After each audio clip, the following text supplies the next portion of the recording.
Nah, ini saya tanda tanya, ini GoTo sedang menciptakan Indonesian Roulette.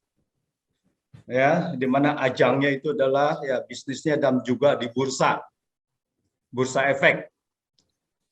Jadi tadi sudah disebut-sebut mengenai skema Ponzi, ini ada kemiripannya. Jadi pertama adalah bisnis Gojek ini adalah bisnis bakar uang. Artinya apa? Artinya sangat tergantung dari promosi, ya promosi, penjualan, iklan dan sebagainya. Pertanyaannya adalah apakah bisa langgeng bisnis seperti ini? Gojek dan Tokopedia. Tokopedia juga sama juga gitu. Masih sampai dengan tahun lalu itu masih rugi. Jadi ini mirip dengan Indonesia Roulette. Dan kalau kita lihat investasi Telkomsel di Gojek itu bukan masalah untung dan ruginya, tetapi tadi sudah dijelaskan. Pertama adalah konflik kepentingan, sudah dijelaskan oleh Mas Yanwar dan Bung Agustinus. Jadi sudah jelas itu adalah bukan masalah untung dan rugi. Pertama adalah untuk legalnya bagaimana, etikanya bagaimana, moralnya bagaimana. Dan kalau kita lihat, nanti saya akan sebutkan, keuntungan Telkomsel itu adalah kerugian publik gitu. Jadi kalau Telkomsel untung, siapa yang rugi? Rugi itu publik, sudah jelas. Nah, nanti saya jelaskan kenapa itu. Jadi ini sudah tidak ada etisnya dan ada price fixing, kalau dia bisa untung dan sebagainya itu diciptakan terus, harga naik seperti 194 sekarang naik menjadi 304, apa bisa secara organik naik begitu? Nah, itu pertanyaannya. Nah, kenapa ini bahwa di sini adalah semacam ini saya kasih lihat laporan keuangan. Laporan keuangan 2018 itu rugi 11,7 triliun. 2019 24 triliun. 2020 masih 16 triliun. Jadi ini masih rugi terus nih kombinasi ini. Nah, kalau kita lihat lagi, bayangkan pendapatan bersih cuma 2,3, tetapi promosi, penjualan dan pemasaran itu 14 triliun gitu. Itu bisnis apa yang bisa begitu? Dan kalau kita lihat pun beban umum dan administrasi terus sampai segini ini masih lebih tinggi dari pendapatan bersih. Jadi bisnis ini sudah tidak sustain secara bisnis. Jadi hanya bisa ditopang dengan uang yang masuk kembali gitu. Nanti kita lihat. Jadi kita lihat sini sudah pertama adalah rugi terus. Nah, ini saya perbesar supaya bisa kelihatan ya. Jadi di sini bahwa pendapatan bersih 2018-2019 ini sudah tidak sehat. Jadi sudah lebih rendah dari pokok pendapatan, beban pokok pendapatan, belum yang lain-lainnya. Beban penjualan dan pemasaran. Jadi sangat sensitif sekali bisnis GoTo dengan beban penjualan dan pemasaran dengan yang namanya bakar duit tadi. Begitu dia tidak bakar, dia itu langsung sensitif sekali terhadap dia punya pendapatan, terhadap dia punya ini income dan yang lain-lainnya. Jadi kalau kita lihat per 30 September ini malah makin membesar. Ya, 30 September kalau dia 21 dengan 2020 ini dia makin membesar. Dia memang ininya lebih besar karena ditopang juga oleh penjualan dan administrasi. Tetap saja bahwa di sini pendapatan bersih dengan penjualan dan pemasaran atau penjualan dan pemasaran itu jauh lebih rendah. Nah, tahun 2020 dia bisa begitu karena 2020 itu semua orang memerlukan, ya, tidak bisa keluar, tidak bisa kemana, pandemi, dia memerlukan untuk memesan dari Tokopedia maupun dari Gojek. Nah, kalau kita lihat sekarang 2022 ini sudah bebas lagi, dikhawatirkan ini akan anjlok. Dan untuk menopang ini pendapatan bersih, maka penjualan dan pemasaran ini harus dongkrak lagi. Nah, ini yang mengkhawatirkan. Jadi kalau kita lihat di sini, hampir sulit bahwa dia itu bisa menghasilkan laba. Nah, ini saya kutip aja. Ini saya juga tanda tanya. Ini ada komitmen. Jadi mereka ini sangat tergantung dari Google Maps. Komitmen kontraktualnya itu 3,3 triliun pada tanggal 31 Juli. Nah, dengan sebesar begini, bagaimana kita bisa Gojek dan Tokopedia ini bisa bisa menguntungkan. Ini terutama dipakai untuk Gojek ya sepertinya ya, dengan Maps gitu. Nah, sekarang kita kembali kepada risiko. Jadi risikonya adalah bisnis risiko ini karena dia rugi terus. Jadi sudah dibilang perusahaan tidak dapat memberikan jaminan bahwa perusahaan akan dapat mempertahankan tingkat pertumbuhan dan mencapai profitabilitas. Jadi dia sudah bilang bahwa tidak ada jaminan bahwa ini bisa untung. Nah, terus kemudian lalu karena itu perusahaan memiliki data keuangan dan operasi historis yang terbatas di dalam pasar yang berkembang dengan cepat, prediksi atas pendapatan beban perusahaan di masa mendatang mungkin tidak akan seakurat jika perusahaan memiliki. Sekarang sudah 12 tahun. Tokopedia 12 tahun. Dan Gojek kalau dari 2010, oke. Dari 2015 dia pakai aplikasi sudah 7 tahun. Bagaimana perusahaan sudah 7 tahun dan sudah 12 tahun itu tidak bisa memprediksi. Ini kan hanya sebagai untuk mencuci tangan aja, kalau ada apa-apa bukan salah saya. Ya, mungkin tidak bisa akurat. Lalu kemudian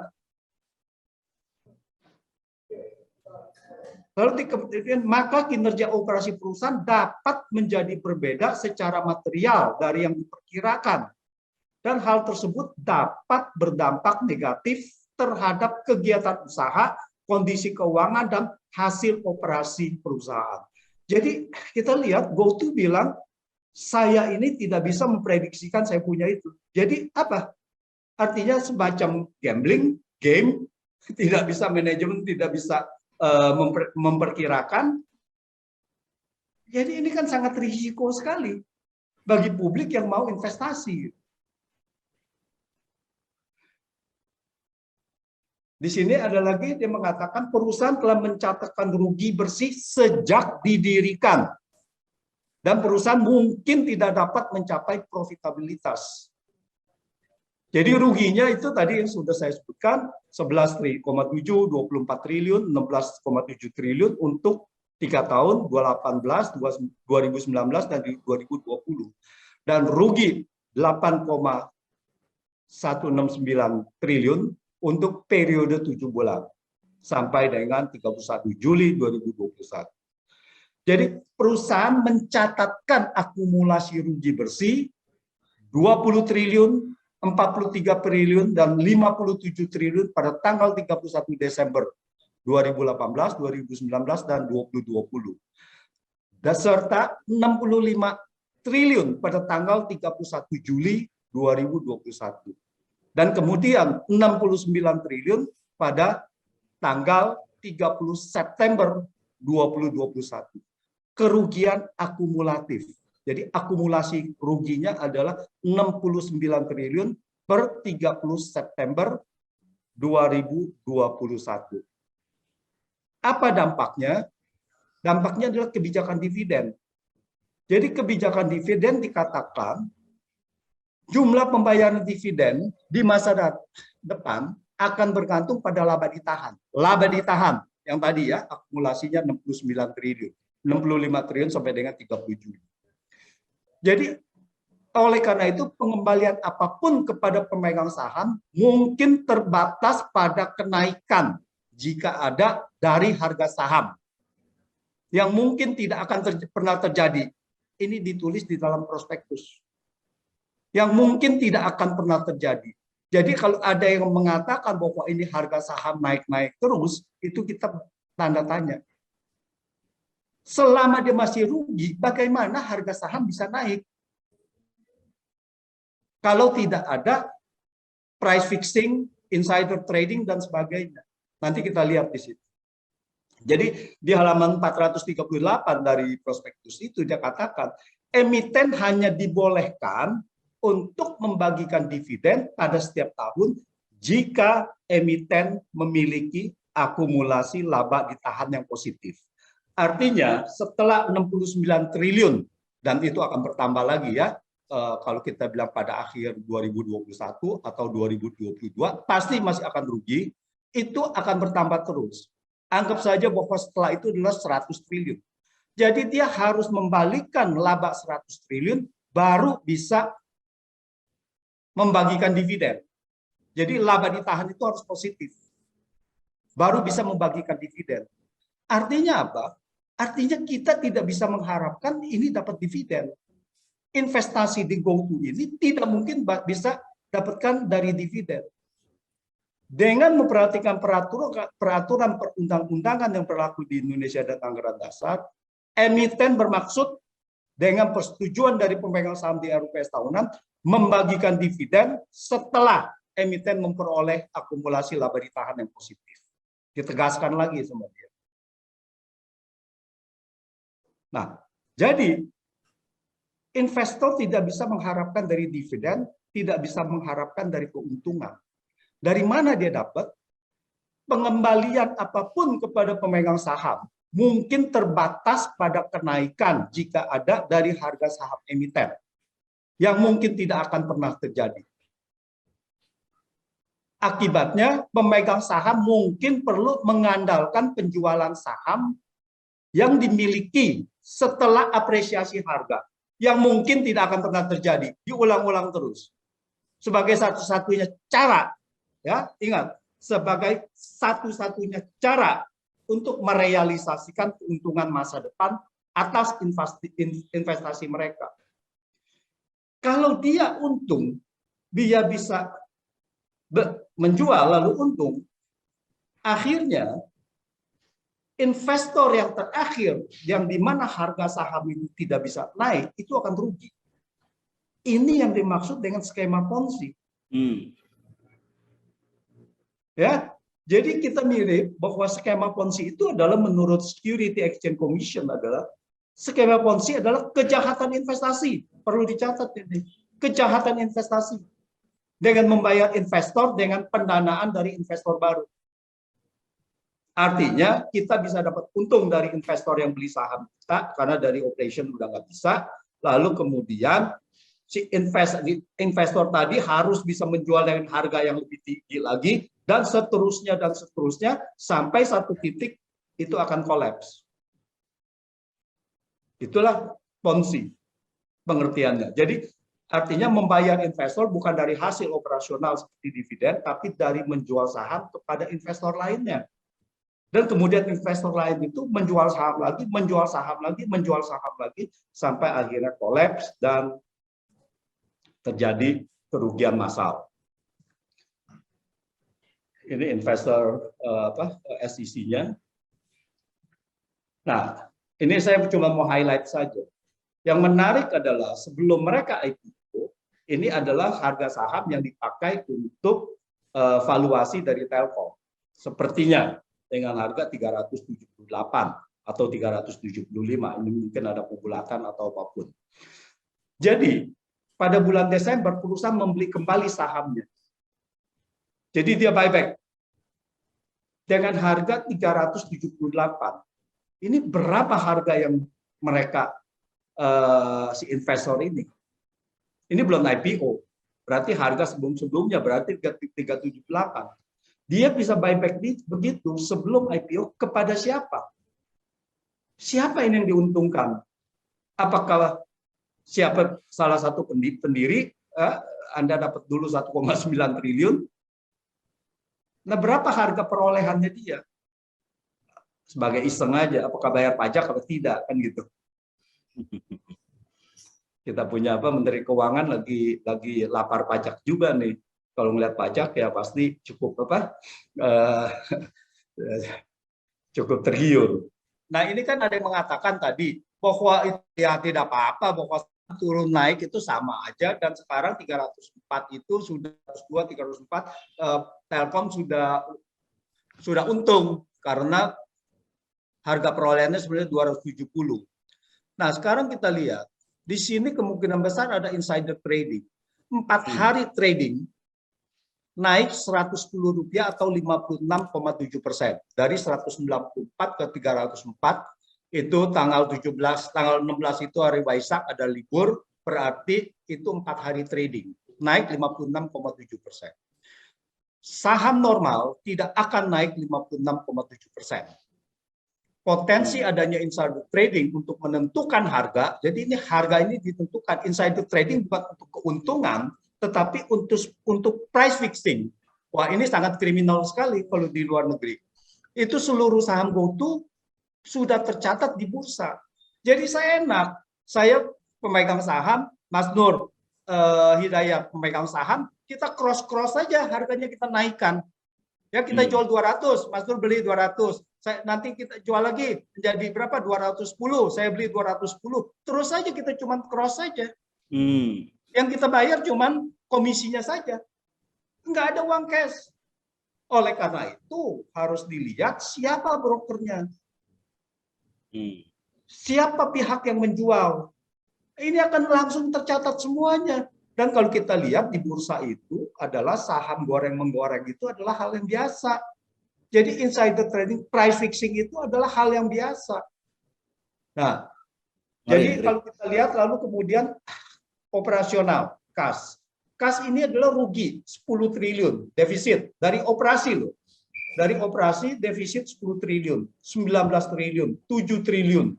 Ya, per 31 Juli 4,3 triliun.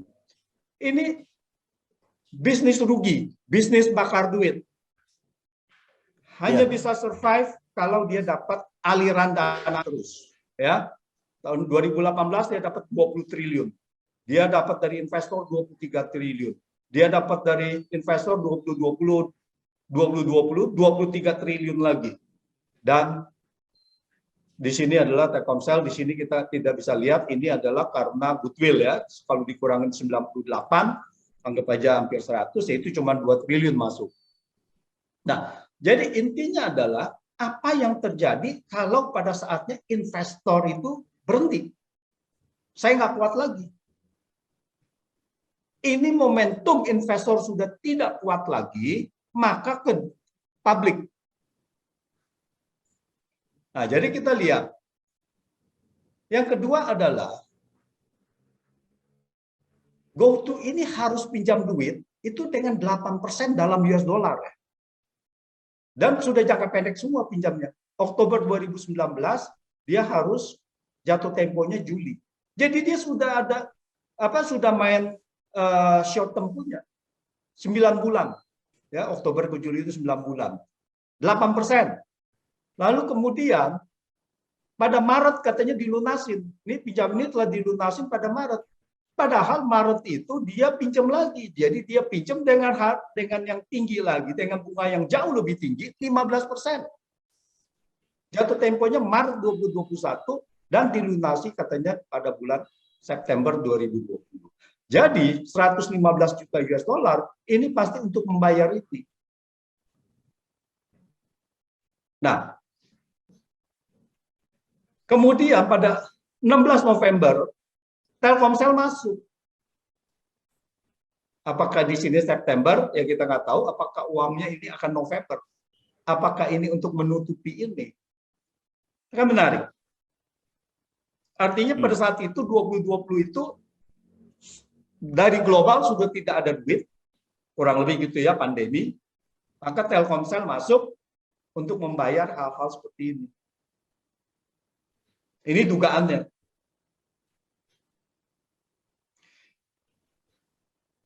Nah, kalau kita lihat berapa harga perolehan saham dari si investor-investor awal.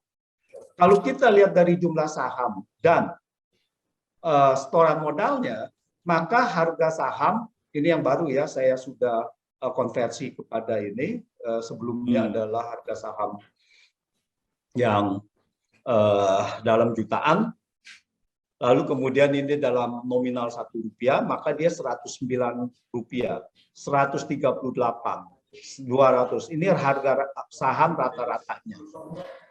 Nah, dengan harga rata-rata seperti ini, harga perolehan Telkomsel itu masuk di 270. Padahal mereka harga rata-rata mereka cuma 140. Jadi Telkomsel membeli dengan sangat kemahalan. Lalu kemudian harga IPO lebih mahal lagi 338. Jadi mereka ini cuman jual sebagian sahamnya saja, dia sudah mendapatkan keuntungan. Dia cuma jual sepertiga saham dia, maka dia sudah balik modal. Ini apakah wajib kita duga sebagai kejahatan kerah putih? Bahkan apakah ini perampokan, penipuan, atau publik yang bodoh? Atau Telkomsel yang bodoh? Nah, GoTo masih rugi akumulasi 69 triliun. Tapi tarik dana dari publik berkali-kali lipat dari modal di store. Ya, artinya dari dia punya ini 5 sampai 6 kali. Sorry, ini dia cuma 13 itu. Kalau kita bilang nantinya sebagai market cap-nya itu 5 sampai 6 kali lipat dari modal di store. Padahal modal di store uangnya sudah menguap, sudah rugi 69 triliun. Nah, ini gimana? Setoran 63 triliun, ya 64 triliun, lalu kemudian ruginya sudah 69 triliun, ya tentu aja masih ada aset dan sebagainya, lalu menarik itu market cap 5 sampai 6 kali lipat.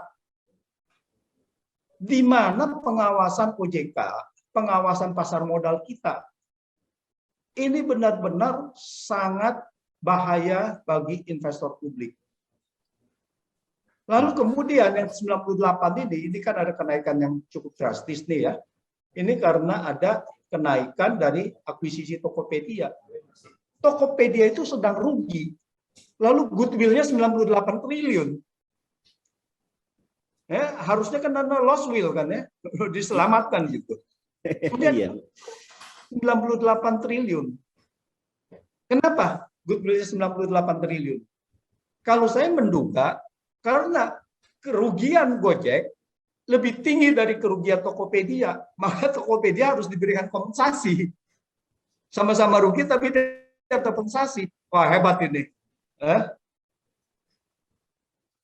Ini lihat laporan Tokopedia-nya. Dia rugi masih 2018 3,8 triliun, 7,5 triliun.